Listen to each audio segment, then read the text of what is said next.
छत्तीसगढ़ के बलौद जिला मुख्यालय के सदर मार्ग स्थित कपड़ा दुकान में खरीदी के बाद वापसी की बात को लेकर दुकानदार प्रशांत रिंकू गोलछा और ग्राहक जितेंद्र कुमार और उनकी पत्नी जमुना साहू के बीच मारपीट हो गई, जिसके बाद दोनों पक्षों ने काउंटर केस किया।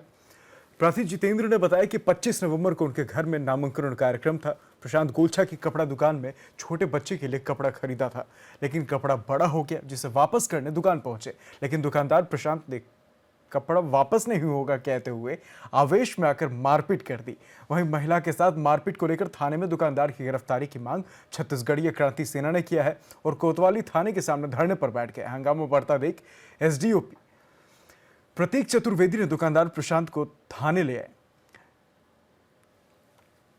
जहां से एसडीएम न्यायालय में पेश किया गया, जिसके बाद प्रशांत गोलछा को जेल भेज दिया गया।